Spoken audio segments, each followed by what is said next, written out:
Il y a 3 jours, à l'UNESCO, se célébrait le 30e anniversaire du GIEC, devant une foule abondante, en particulier devant Laurent Fabius, le négociateur en chef de la COP 21. Et il y a 2 mots qui sont sortis presque toute la journée dans un grand nombre d'interventions, y compris la sienne, c'était comprendre et pédagogie.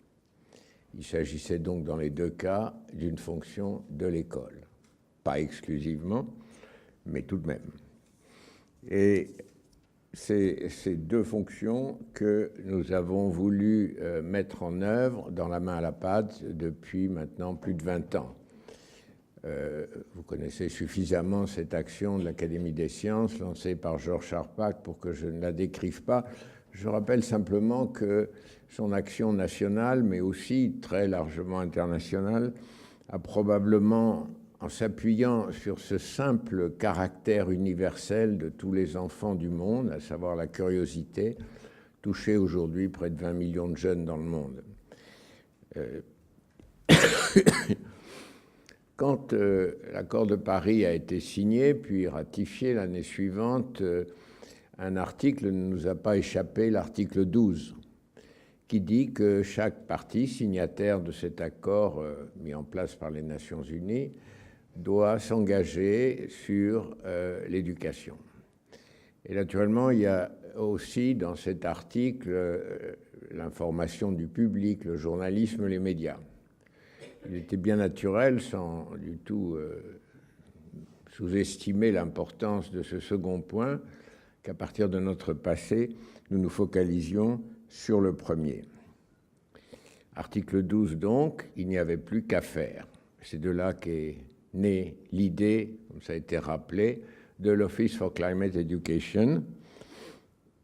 Et au fond, dans toute l'année de préparation de ce projet, et ça a encore été rappelé à l'instant à propos de l'IRD, nous avons vu que partout dans le monde, en pays développés plus sans doute qu'en pays en développement, émergeaient des initiatives, des idées parfois passionnantes, les utilisations de sciences participatives, des simulateurs informatiques destinés aux écoles. Avions-nous notre place dans ce foisonnement ? Alors nous avons pensé que oui, pour 2 ou 3 raisons. La première, c'est parce que nous avons choisi, à partir de notre savoir-faire, d'accompagnement des professeurs et centré sur la science,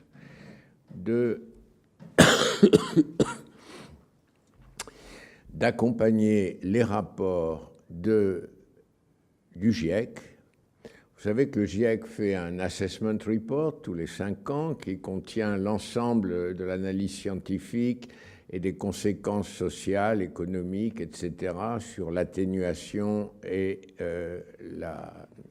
l'adaptation au changement climatique, que ce rapport n'est pas prescriptif, c'est au gouvernement de décider ce qu'ils en font. Pour prévenir les gouvernements et leur faire comprendre ce qui figure dans 2000 ou 3000 pages d'articles scientifiques de très haut niveau, de courbes, de graphiques, de statistiques, il faut faire un résumé pour décideurs, qui est donc un des produits d'une 50aine de pages du GIEC. Il nous est paru évident qu'il fallait qu'il y ait le symétrique pour les professeurs, ressources et outils pour les professeurs, de façon qu'à chacune de publication de ces grands rapports tous les 5 ans, ou des rapports intermédiaires, tels celui sur 1,5 degré que nous aurons cette année, ou celui sur la cryosphère, ou l'usage des sols que nous aurons l'année prochaine, il fallait que les professeurs puissent se retrouver en langage simple et avec des outils spécifiques pour leur classe, les messages qui étaient de plus en plus précis et parfois de plus en plus inquiétants. Sur ce point, nous devons être vigilants, parce que nous ne pouvons pas élever la jeunesse d'aujourd'hui avec un avenir qui soit sombre. Il faut donner les éléments factuels de prévision, mais il faut aussi donner de l'espoir. J'aime beaucoup la formule de mon ami Vira Manhattan en Californie, grand climatologue, qui dit « Nous devons à la fois construire par ces actions éducatives un esprit critique et un cœur plein d'espoir ».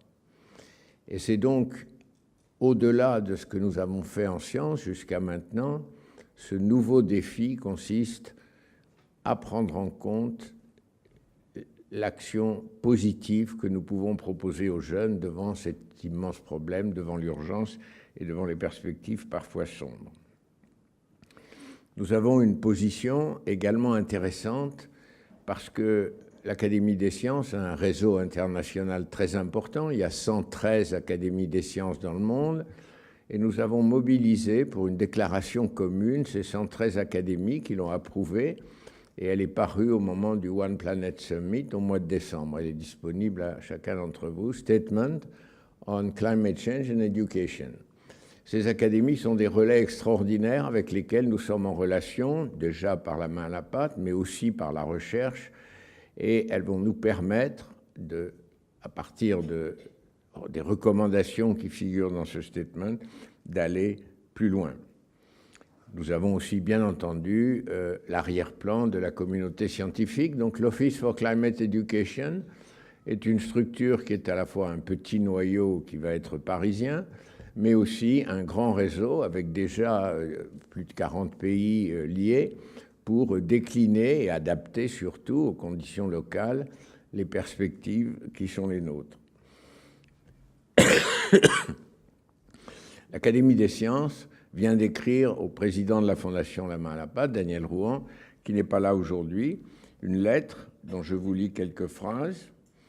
Dans le cadre du développement de l'enseignement des sciences, un des grands objectifs du développement mondial, l'Académie approuve les objectifs de l'OCE, qui sont de promouvoir et développer l'éducation au changement climatique dans tous les pays. Cet enseignement doit se situer dans le cadre de l'enseignement des sciences et s'appuyer pleinement sur la démarche scientifique, afin que les jeunes générations soient à même de comprendre et d'analyser la question du changement climatique. De même que tout le travail du GIEC part de constats scientifiques de plus en plus précis et faisant l'objet d'analyses critiques internationales, de même, ce projet éducatif sera d'abord un projet contenu dans l'éducation des sciences par une pédagogie active et pour comprendre. Je dois dire que nous sommes très heureux de la participation de nos amis allemands à ce projet par aujourd'hui la Fondation Siemens et peut-être demain par d'autres organisations. Nous voyons bien que l'Europe a un rôle tout particulier à jouer aujourd'hui sur l'engagement climatique. Le plan finance-climat qui était discuté hier à l'UNESCO manifeste cette intention européenne. Nos deux pays sont probablement les mieux placés pour prendre une initiative commune. Et je dois dire que le financement déjà acquis de la Fondation Luciol, qui est à la fois une fondation française de l'Institut de France, mais pilotée par une personnalité allemande, nous donne à nouveau beaucoup d'espoir pour construire progressivement, en symétrie du gouvernement français et du ministère de la Transition écologique et solidaire, un partenariat avec l'Allemagne. Au mois de décembre prochain se tiendra en Pologne la COP24 avec l'ensemble des académies des sciences. Nous avons l'intention d'organiser ce qu'on appelle un side event dans lequel le travail que nous aurons fait, les partenariats que vous représentez pour beaucoup d'entre vous ici, les liens avec les académies des sciences et plus largement avec la communauté scientifique, les liens avec le GIEC seront mis en valeur lors de cette COP24 qui sera pour nous le coup d'envoi international du projet. Je veux remercier tous ceux qui nous font confiance, alors que pour l'instant nous n'avons encore rien produit, mais ça va venir, et remercier surtout le chef de projet, David Wilgenbus, qui après près de 20 ans à la main à la pâte a accepté de s'engager dans ce nouveau travail. Merci à tous.